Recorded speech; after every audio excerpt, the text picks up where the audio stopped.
บายดีพี่น้องวันนี้ก็เดินทางออกหน้าเฮ็ดเวียกเฮ็ดงานคือเก่าพี่น้องขี่รถไถมื้อนี้เนื่องจากว่ามีเครื่องเอาต้นมักตะกอและต้นมะฮงปุยกากระต่ายต้นมักอึเบี้ยมักอึ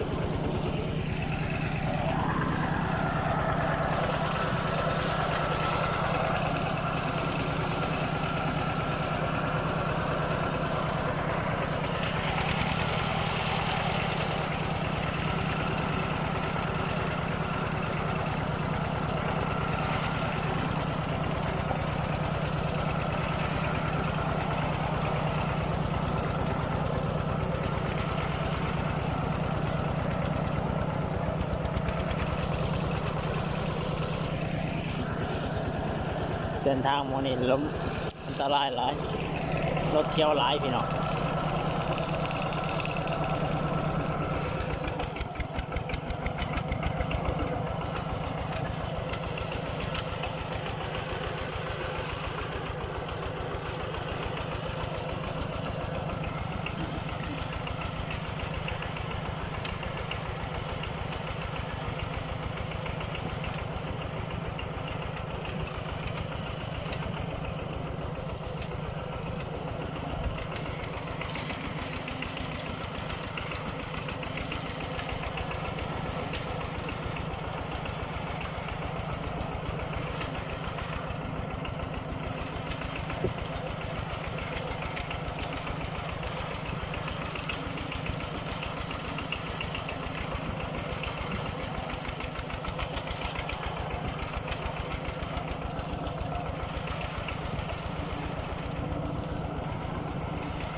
มีคนยางออกหน้าเนาะ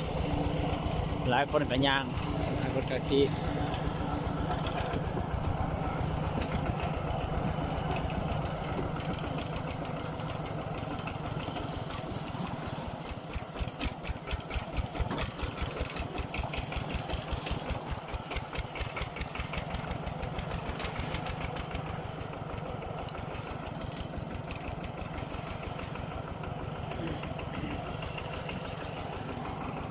กับโบใกล้เนาะพี่น้องเนาะใกล้ๆเขาเดียวไปกันฮอด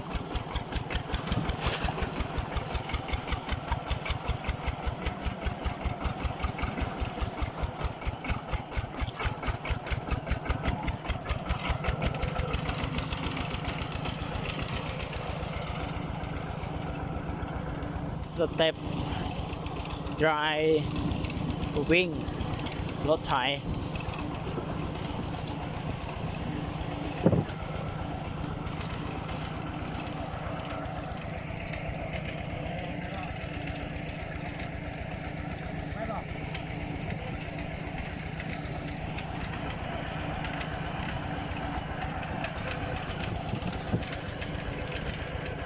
เป็นอะไรของมัน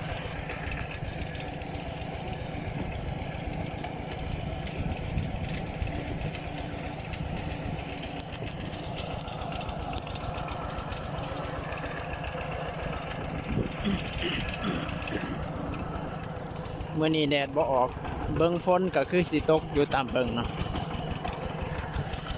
แต่เสาครึมๆอยู่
ทางยางออกหน้าทั้งนี้แหละ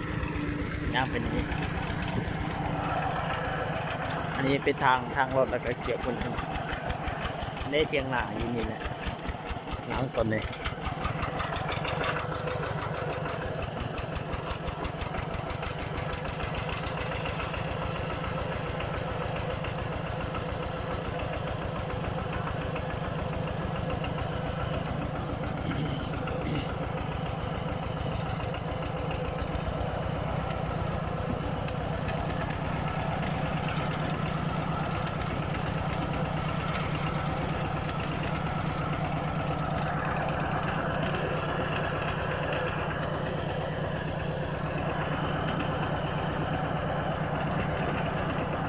โอ้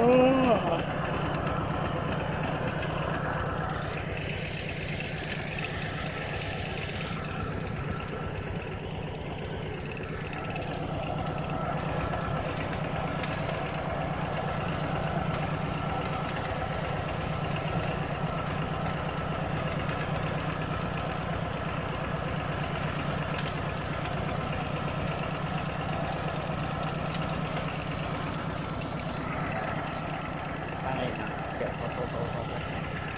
แล้วก็เขาไป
มีอุปกรณ์ตก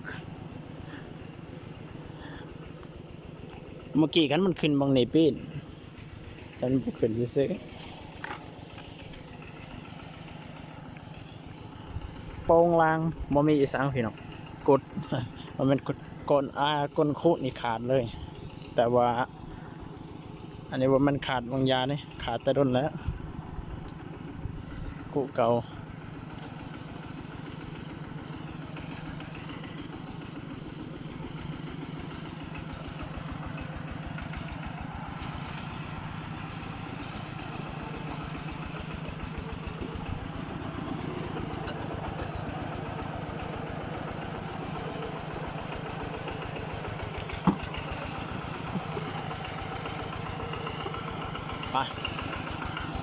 ไปสีย่างเอาเพียง2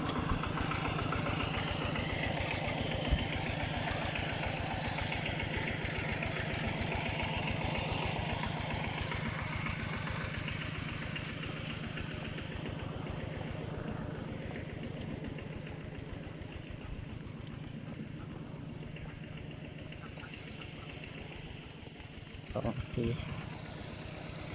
7เป็ดผู้ใดบ่ฮู้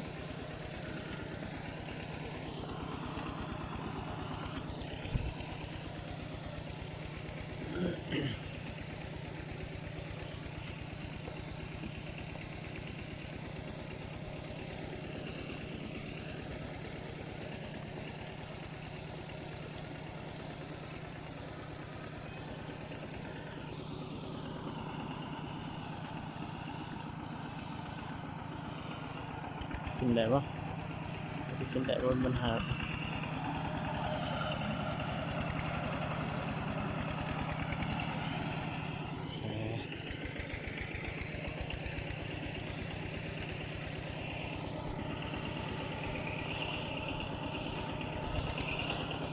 ตัวนี้เข้าไปตอนเช้าเลยนี่ยังไม่ไหม้อยู่แม่นี่เลยตอนเช้านี่เข้าไปเดี๋ยวน้อยห้อยรถไฟ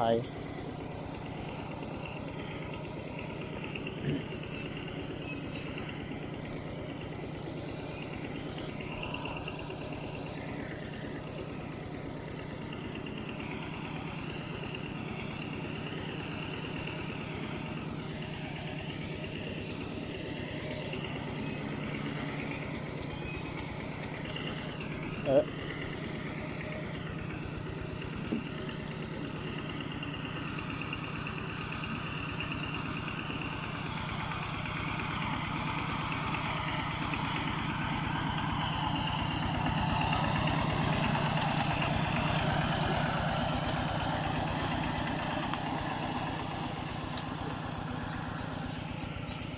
เด้ไกลข่อยเขาแม่เอาแม่เอาออกมา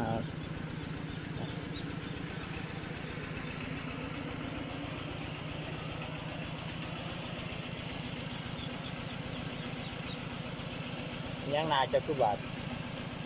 บอกโอเคนาจะคือบาทซื้อยังไม่ทางฮะไปคนลงเลยไหมมีคนอยู่ลงวะ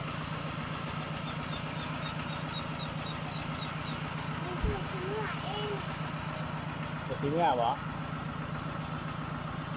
จะซื้อเนื้อบ่นี่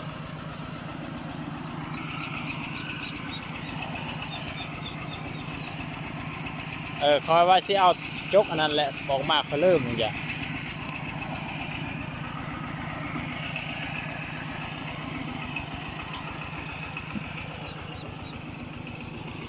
ไปเบิ้งมูก่อนพี่น้อง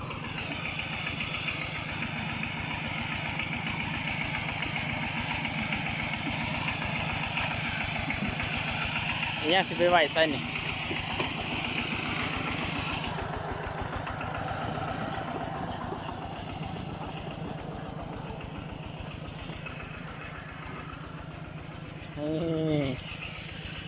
3 โตกัน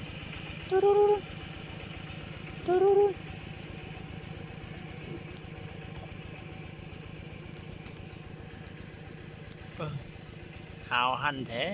คุณเบิ้งแนมรถแม่งยังเด็กเขาคนมากเป็นว่า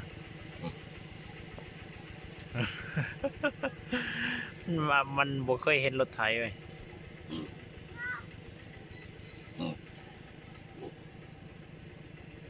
บ่เคยเห็นรถไถเลยมันว่า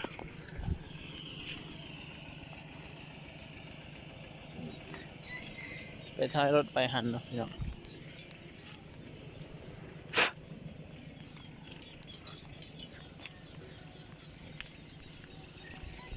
บรรยากาศทุ่งไร่ทุ่งนาพี่น้องมื้อนี้อากาศดีบ่ร้อน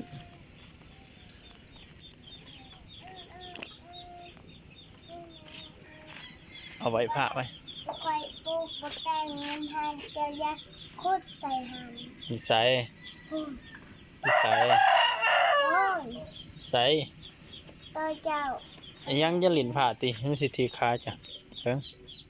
พูนอยู่พูนอยู่ใส่ฮะเดี๋ยวหันจำคีนวันอีเกี่ยวอันตาสีอันนี้เป็นสีนวลนวลตะโปะตะเปะอยู่น้ำมือไฟบายบายก่อนนะบายบายบายบายขอบใจอ่ะขอบใจอ่ะขอบใจทานผู้ชมมาไว้ไว้บ้าง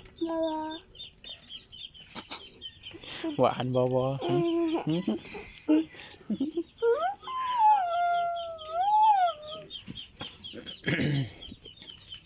มาได้ดีเบิ่งผมจ้ะคือแมงกระสือช่างวะฮะกระสือกี่เปลี่ยนชื่อใหม่เลยจ้ะใส่ซื้อกี่กระสือกี่